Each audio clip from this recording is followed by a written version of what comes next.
Sithathele thuba senibingelele zonke indawo la sifinyelela kona kunina ngemsakazo ehlukahlukene igama uNtokozo kaMaphisa umnyango wezempilo KwaZulu-Natal silakeke esikhungweni noma ibase yama ambulance ela eMgungundlovu district sizoxoxa ngodaba oluthinta ukuthi ke kunodaba lokuthi ke engathi kuthiwe awasekho ke ama ambulance asebenzayo kule base yala eMgungundlovu. Ngale kokuchitha isikhathi sizoxoxa noyinhloko yale base yaseMgungundlovu ubaba uMthimkhulu.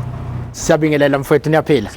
Siyaphila mfowethu. Sisemgungundlovu district nala kufike khona imbiko esithole ku social media ethi ama ambulance kwi district yasemgungundlovu district kube nesikhathi evikini la ke abakhona mathathu ngokwe operation. Nokuyimbiko ke le esiyichithayo ngoba sikhona la kuyi base evikini nje edlulile noma amaviki amabili adlulile akaze kube nesikhathi la bes operator ngama ambulance angaphansi kwa 16. Sino 16 kuyaphezulu. Into eyenzeke ke ichaziwe futhi into ethi sinama base ahlukahlukene noma indawo la esiwacuphisa khona ama ambulance ethu ukusondezela kuba seduze nomphakathi. Ungafika ke wena la ekuyi base main base njengoba sila nje esibhedlela ekuthiwa iGrace la kuyi main base yethu. Uwafice eyisihlanu ama ambulance noma ewu4 noma ewu3 ngoba ila kuyi main base esiwabeke khona la kuyi main base kodwa amanye akhona futhi akwezinye indawo eziba yikhungo zethu esizibekile ukuthi sisondezele embali sisondezela kwezinye indawo ehlukahlukene ze district. Yingakho ke ongazi ozothi efika kuyi base ethile iphumile imoto bese ethi ziwu3 kuphela noma ethi zimbili kuphela kanti umthamo weimoto esiba nawo eMgungundlovu district ziwu16 kuyaphezulu. So alikho kweqiniso ukuthi kuye kwaba nesikhathi labezintathu khona kuphela.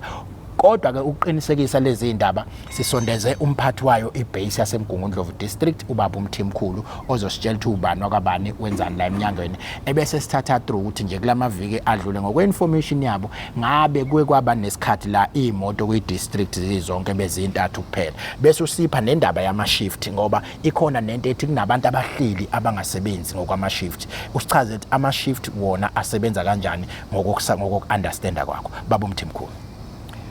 Ngiyabonga Maphisa, igama nguSifiso Mthimkhulu, uDistrict Manager wala kwa-EMS eMgungundlovu.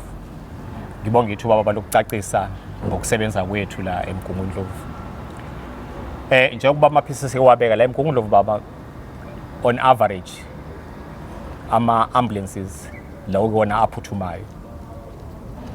Maybe for the past week or two kuze kube namhlanje we are hovering around 16 ambulances. Kulo 16 wama ambulance siphinde sizo-eda imoto ezizithuthi okuyizona ezisilekelelayo ukumuva ama patient ethu kusuka kwisibhedlela esiphansi kuya kwisibhedlela esiphezulu. Nazo lezo moto ziba around 4 and 5 okusho ukuthi osukwini imoto esuke zigijima eMgungundlovu kusiza umphathi waseMgungundlovu kuya kube imoto eziwu20 kuya ku21 ngesikhathi eziyazisebenza. So ukuhlukana kwale moto engizibaleke ngizama ambulance engithi ziku-average ka-16 osukwini zihlukaniswe ngokuthi ziplacewe kuma-sub-district okuwukuthi i-main base yilesi kuyona okuyakujwayelekile ukuthi kube nomthamo omkhulu okuye kube i-maximum yakhona ilingane ne-maximum yakuphi yase-Herigwala Regional Hospital lasinesikhungo futhi khona. So kuloko kusebenza kwethu njengoba ngike ngasho ukuthi esikhathini esingangesonto noma amasonto amabili kuze kube namhlanje ukusebenza kwethu akunayo inkinga ongangokuthi abasebenzi bethu noma ungaya noma kwesiphi isikhungo njengamanje sinaso asinabo abasebenzi abahlalayo ekuthiwa imoto azikho bahleli nje ngenxa yemoto ezingekho. Yebo ubunzima bemoto siyabazi futhi sibhekene nabo kodwa somnyango silwa kanzima kakhulu ukubhekana nako lokho ngangokuthi kwazona imoto lezi njengoba phela zi-allocatwa kuwona ama-sub-district zakhona mangabe imoto kwenye sub-district siyayimuva siyise kwenye sub-district ukuthi iyolekelela khona ukuthi hayibo ngale imoto zishoda kakhulu bese ke kuphuthunywa khona futhi imoto ihanjiswe khona. Ngaleyo ndlela ke siyakwazi ngempela ukulwa silwe nalesimo esibhekene naso sokuthi umphakathi uthola iservice. Bese bakhona le party le ekhuluma ngama-shift.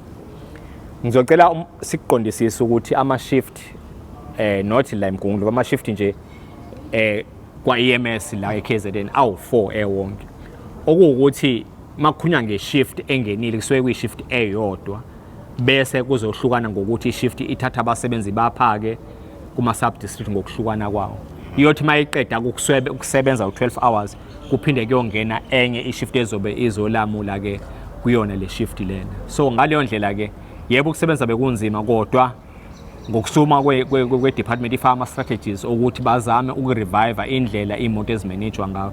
Siyawubona umehluko nangendlela yokusebenza nokuba besinabo ubunzima obekade bubukhulu kakhulu ekuqaleni kodwa njengamanje siyabona ukuthi cha na ku festive season so yakhona amehlo ecisha abheke ukuthi ngempela yini esingakwazi ukuthi siyenze even ukubhekelela izivakashi zethu ezobe zifikile njengoba kuzoba kwi-festive season. Ngiyabonga bamaphisi. Umphathi ke wethu wesikhungo saseMgungundlovu district nokubekayo ukuthi ke ungqongqoshe womnyango wezempilo uNomagugu Simelane kaningi eya eshamthetho elibeka udaba lama-ambulance ukuthi ke ama-ambulance ngenxa yokushoda kwezimali eminyangweni wona ashodile kodwa lawa esikhona esisebenza ngawo siyazama ukuthi sifinyelele emphakathini kodwa mawukuthi ama-ambulance awu16 and above bese kuthiwa ke abemathathu asikwazi ukuthi sikuvumele lokho ukuthi kuqhubeke ukubhebhethekiswe njengodaba oluyiqiniso akusilona iqiniso nothukela district siyileke khona sayithola ireport yakhona abukho ubuqiniso ukuthi bekusebenza iambulance eyodwa nakhona abeyishumi nangaphezulu emavikini nje adlulile ishumi nangaphezulu yize noma siyesisho ukuthi awanele ngenxa yakho njalo ukushoda kwezimali kodwa ke maningi ama strategies namaplani asenziwe ukuthi ke umnyango usondeze ukuthi ke sikwazi ukubhekana nezingqinamba ezifaka ukuthuthwa komphakathi ku emergency services ezimeni eziphuthumayo. Yingakho ke sithi ke ukubhebhethekisa indaba engasilona iqiniso zaloluhlobo zinobungozi obukhulu ngoba abantu bakithi KwaZulu-Natal kwesinye isikhathi lezi zinto bayithatha personal thola abantu bethu mase bephuma beya emphakathini sebeyavinjwa bayashawa kanti batshelwe ukuthi iambulance iyodwa kule ndawo kanti kahle nje bechaza nje sinama base ahlukahlukene la imoto esizisa khona ziyolindela ukuthi makumenyezwe eduze ziphume zekhona mawusuzothi ke wena kuleyo base ngoba ubone kuleyo base imile iyodwa imoto bese uthi iyodwa kwi district abukho ubuqiniso balokho futhi udlulisa indaba eyiphutha ama shift sewachazile umphathi asinawo ama shift awu12 uwachaze ukuthi asebenza kanjani kodwa bathi nalabo abasebenzayo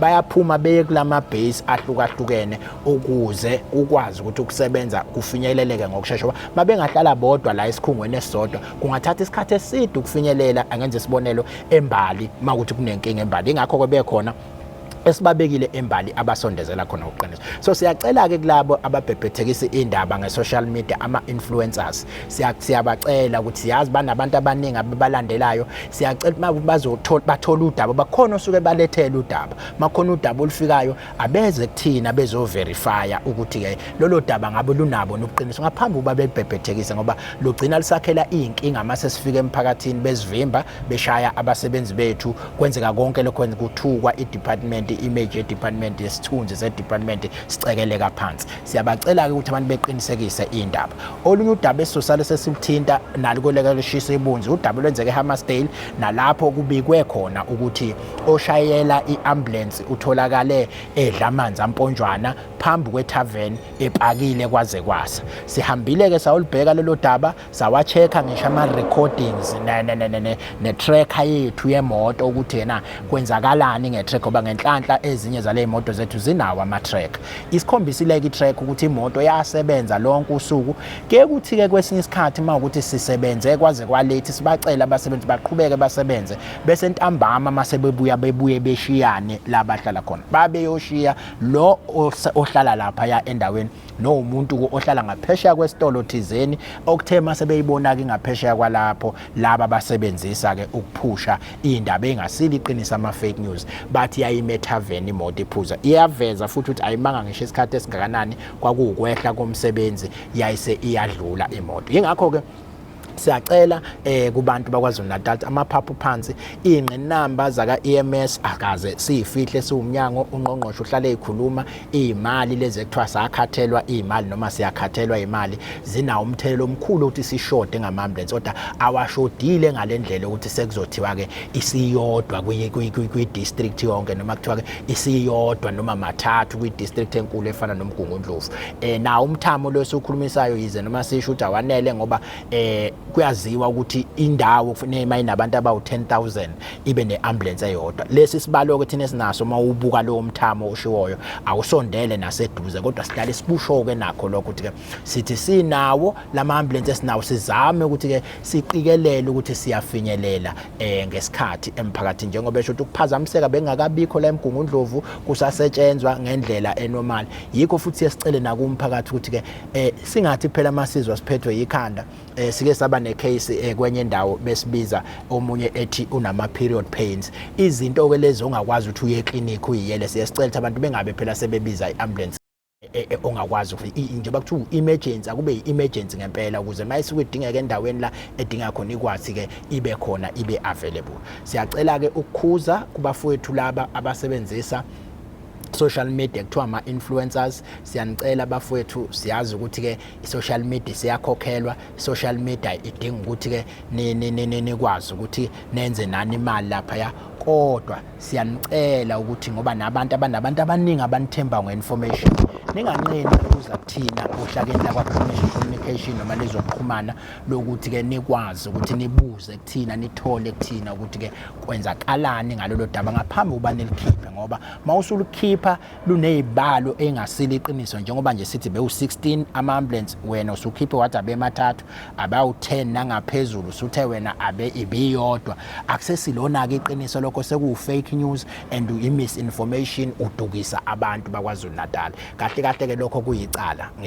la ezweni lase-South Africa ukudukisa abantu ekubeni futhi mawuzoba nabantu abaningi obakhulumisayo ngaphansi kwesigaba sokuba i-influencer. Siyacela ke kuma-influencers asicheckeni yonke information nomphakathi ke nje ungayisherishi i-information mawungayiqinisekisile nomnyango ngoba kuhlale kukhona iside lomnyango neside lomphakathi. Siyathemba ukuthi ke kucacisekile ngendaba yama-ambulance manje eMgungundlovu nasoThula district kanye nendaba yase-Hammarsdale siyicacisile. Sibonge kakhulu.